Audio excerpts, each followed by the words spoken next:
with a really good show. They were going for it, but they also had the wind at their backs because they were getting along. They were full of creativity. They were into it. They were loving it. I mean, you cannot miss how happy these guys are. And I mean, just Ed and Al are overwhelmed at what Sam can do because Sam is throwing himself around, he's jumping around, he's interacting with the crowd, he's joking, he's singing harmonies with Mike, he's hitting the high notes, he's jamming with Ed, he's doing anything and everything, and I really feel like, almost like the brothers are like, we did it, yeah. We actually got beyond the whole, I mean, what they overcame is pretty insanely incredible. I mean, if you think about it, you could say the same with AC/DC, it's a very similar situation, but even more so in a way because, you know, Brian Johnson is fantastic, and they came out with Back in Black in 1980 after Bon Scott died, and they really, you know, took off from there, and they did a great job, but they also remain the same. They remain AC/DC. Here, they really took the band in another direction and sold it to the crowd. I mean, it was unbelievable. It was way more risky than I think AC/DC, but like you said, though, there's not enough that can be said about this guitar breakdown here, the nuance that Ed adds to this live version. It is crazy fever-pitch solo. The band is at completely full tilt. Sam and Ed look like they're doing a Zumba routine while they're playing. It is unbelievable. He holds up a banner. It says "The King" for Edward. This is where Sammy starts, this one thing I'm not a big fan of. Sammy starts pulling everything from the audience and wrapping it around his body. This has become a thing throughout all of the Van Halen tours. It's a hat, it's a bra, it's a pair of panties, it's a fucking pair of shoes, it's a banner. Everything ends up on Sam's body. He cannot turn anything down. Oh, please, everything. He goes crazy high at the end here. The band is powerful as fuck. I can't imagine it being any better. I think they were so excited to have such a singer that could handle that level of music. So they were off the charts. Now, this is where it gets a little weird, okay, with the editing. And if you know the tour, you can point out the cuts in the editing. It fades out and fades back in. Now, what happened was they put in Best of Both Worlds. What's supposed to happen is the bass solo here. Best of Both Worlds comes later in the show. They end up on the video moving it up, which works better for the video, because if you're going to stop to do another solo, that's the other thing that's a little upsetting with all the goddamn solos is, it's like the band gets cooking and then we're doing a 10-minute solo. And then the band gets cooking and then they're doing a 10-minute solo. And then the band gets cooking and they're doing a 10-minute. It's just ridiculous. So there's always been that thing, and that was like a Van Halen thing. They did that even when Dave was around. They did the bass solo, the drum solo, the guitar solo. For Christ's sake, there was, even on the 1984 tour, what'd they do, like 14 songs or something? It was insane. Yeah, there were not a lot of, they really had cut back the songs by the time of the 84 tour. Oh, yeah. And, you know, Dave was doing his, what you would call it? Sword the Tai routine. Chi or the Tai Chi. Yeah. So they fade out and they fade back, and they're doing Best of Both Worlds. Now, I also feel this should have been the name of the album. That's my feeling. I thought that would have been a perfect title for the album, considering Sammy coming into Van Halen. But that's just a thought and opinion. You have Ed going back and forth with Sam a little bit here, and they're almost like doing the guitar talk thing that Dave and Steve Vai do, where he does the call and answer type of routine. Sometimes it just ain't enough.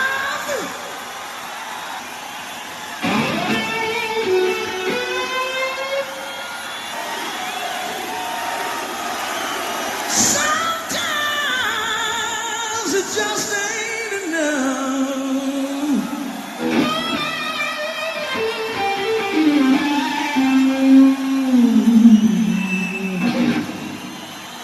'Cause I've got to have it all. I've got to have it all. I want it all.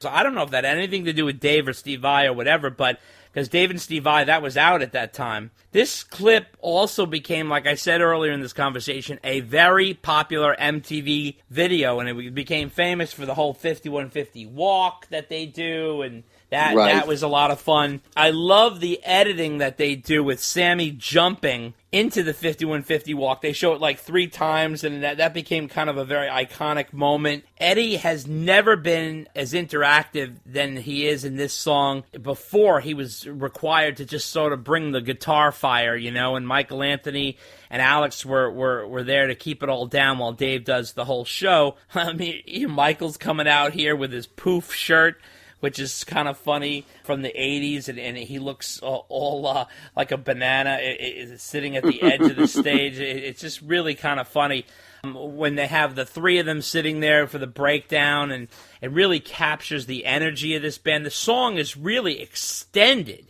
Then they start getting into this whole thing, which could have been, this is another part that could have been edited out.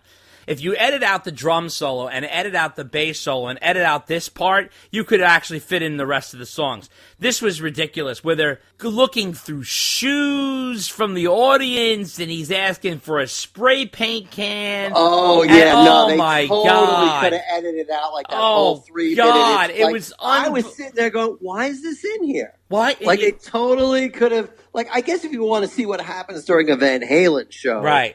Okay, if they had kept everything in, okay, then I get it. Right. But if you're picking and choosing stuff, right? Oh yeah. I mean, you totally could have edited that middle part out. Absolutely. If you really wanted to, like the introduction where they do the call and response, that could have been edited down too. Right. And then you could have had room for another song. Oh so, yeah, yeah, totally. You're right. It was a total bizarre choice of editing for this song. And by the way, a very disguised dig at Dave, if you think about it. So anyway, they turn the cameras on the audience, and everybody's screaming, and they're showing the audience and this and that, and a lot of dicking around here.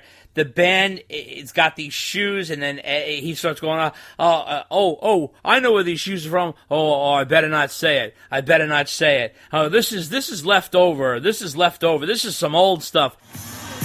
No, hey, this must be leftover. This is leftover from something. I don't know. This some old stuff laying around here. I don't know where this came from. I'm sorry, but unless it's yours. Is this yours, Eddie? You're the one that gave it to me.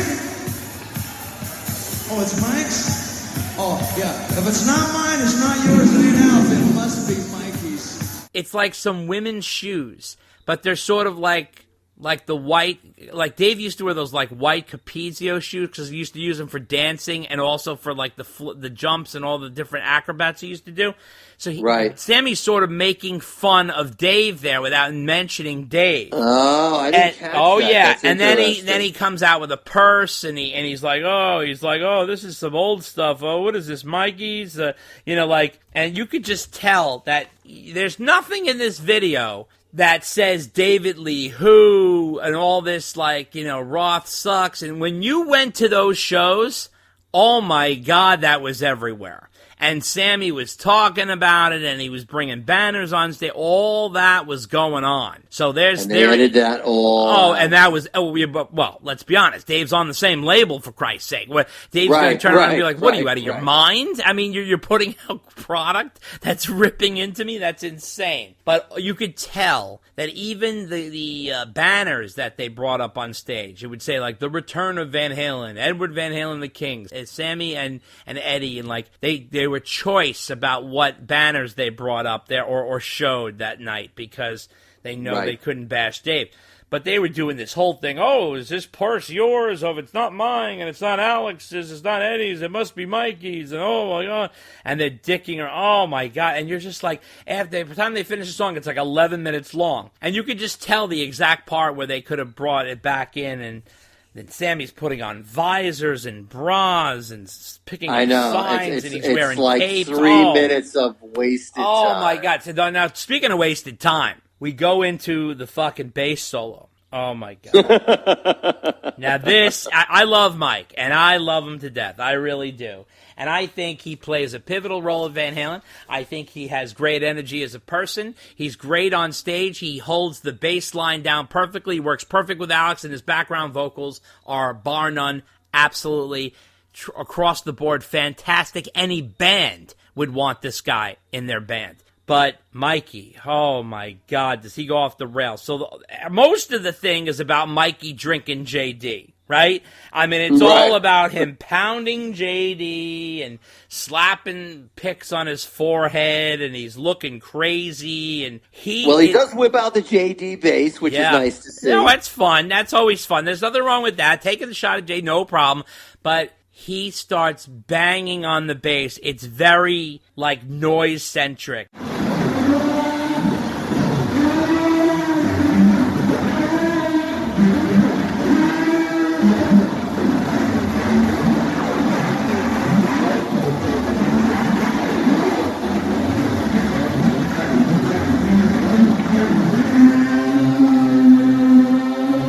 It's not like when he did his bass solo in the 91 tour and he's doing like Sunday Afternoon in the Park and he's like getting some groove going.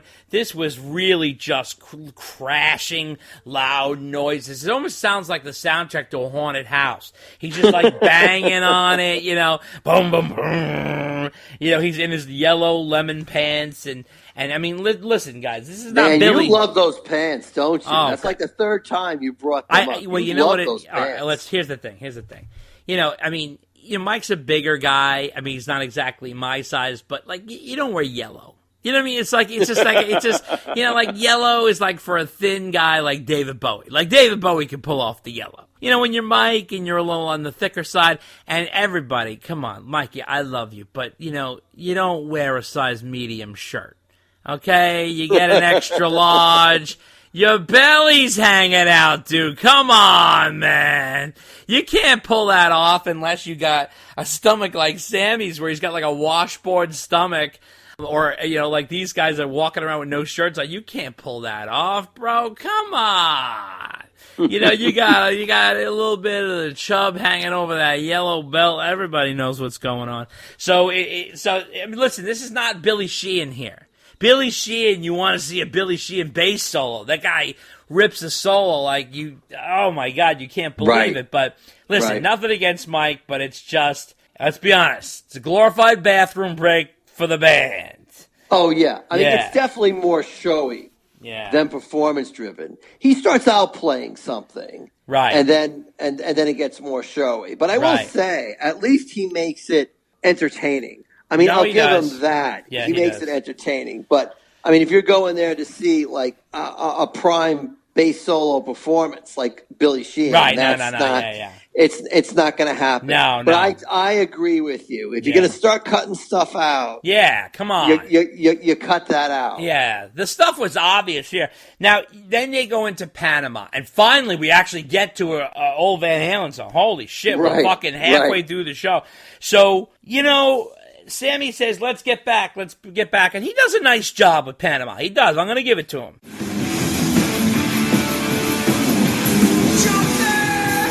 What's that sound? Here she comes, foot tap and drop down. The hot shoe, burning down the avenue. My citizen, zero discipline. Don't you know she's coming home with me? You'll lose her in that turn. Look at her.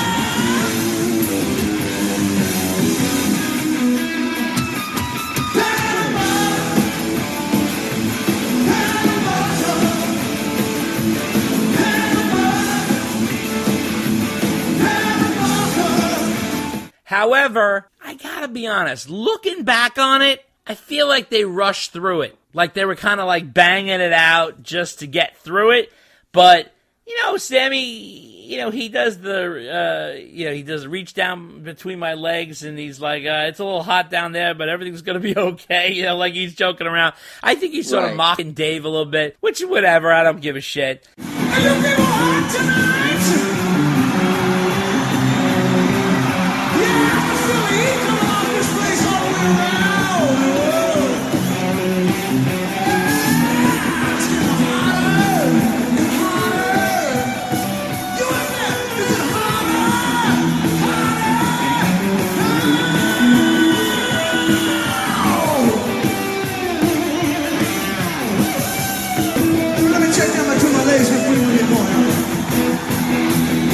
Okay, everything's okay down there. It's a little hot down there, but it'll be all right. trying to reference the original line, but you can tell he's really not comfortable. Yes, that's exactly what it is. He's just